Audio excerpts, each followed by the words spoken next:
तो देखिए आज का सबसे बड़ा क्यू है एनएससी की दिसंबर सीरीज की एक्सपायरी, और ये मंथली वाली एक्सपायरी है। इसमें Nifty, bank Nifty, fin Nifty, midcap select और बाकी जितने इंडेक्स हैं और इंडिविजुअल स्टॉक्स, इन सब की आज एक्सपायरी होनी है। तो उस हिसाब से ये एक इम्पॉर्टेंट लेवल है। अच्छा, ये सीरीज़ काफ़ी तंग करने वाली रही, ये साल भी एक्चुअली पूरा तंग करने वाला रहा है। भले ही निफ्टी में 9% के रिटर्न्स रहे हों, लेकिन हैंड ऑन हार्ट मज़ा नहीं आया इस साल में। अच्छा ख़त्म हो रहा है, कहते हैं ना कि 2025 अच्छा जाए, फाइनली 2026 शायद हमारे लिए कुछ नया लेकर आए। इस साल ट्रेडिंग करना काफ़ी टफ रहा है आशीष, क्योंकि कोई बड़ा ट्रेंड नहीं मिला। मतलब बीच बीच में मार्केट ने इस तरीके से गोते खाए, फिर रैली आई, ये सब हुआ, तो कोई आपको एक स्पेसिफिक ट्रेंड नहीं मिला। हाँ, बीच बीच में छोटे ट्रेंड जरूर मिले आपको। इंडिविजुअल थीम्स अच्छी रही, वहाँ पर अच्छा पैसा बना। मैं देख रहा था 4-5 थीम्स जो अच्छी रही। इस समय ना साल की 2 सबसे बड़ी ट्रेड्स रही लॉन्ग साइड पर। एक था मेटल्स और दूसरा था पीएसयू बैंक। एक बार आप दोनों का ईयर टू डेट चार्ट रख दीजिए स्क्रीन पर। दोनों इंडेक्स ने ईयर टू डेट, साल की बात हो रही है, निफ्टी पीएसयू बैंक ने करीब करीब 27% के रिटर्न्स डिलीवर करके दिए और निफ्टी मेटल्स ने करीब करीब 25% के रिटर्न्स डिलीवर करके दिए।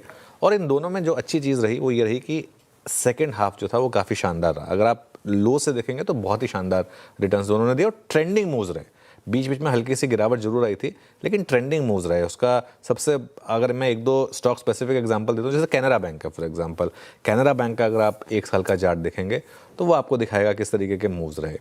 इसी तरीके से अगर आप हिंदुस्तान जिंक का या हिंदुस्तान कॉपर का 1 साल का चार्ट देख लेंगे अगर, या वेदांता का 1 साल का चार्ट देख लेंगे अगर, तो ये एक सॉर्ट ऑफ ट्रेंडिंग मूव्स रहे। अच्छा, ये क्या है ना, ये हाइंडसाइट है, ये हाइंडसाइट का बेनिफिट है। हालांकि लकीली दिसंबर वाला मूव तो हमारे व्यूअर्स ने पूरा कैप्चर किया होगा।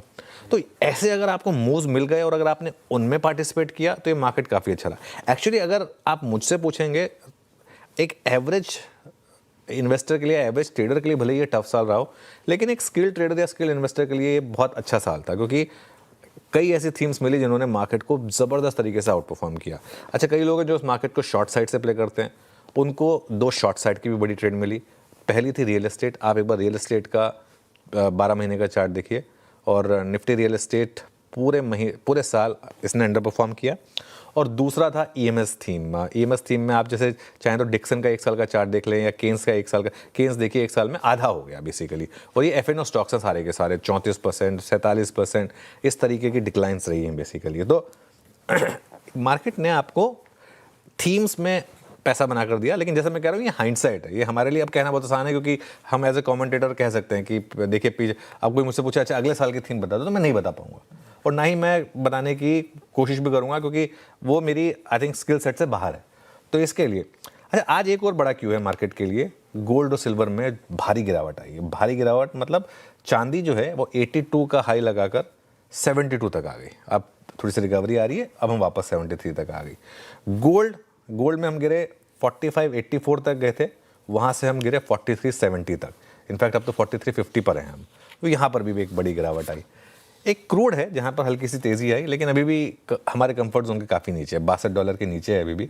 तो इस समय पर ये सब चीज़ें मैं क्यों कह रहा हूँ, क्योंकि देखिए इस मार्केट में अगर आप दोनों तरफ की ट्रेड्स नहीं ले सकते तो पैसा नहीं बनेगा इस मार्केट में।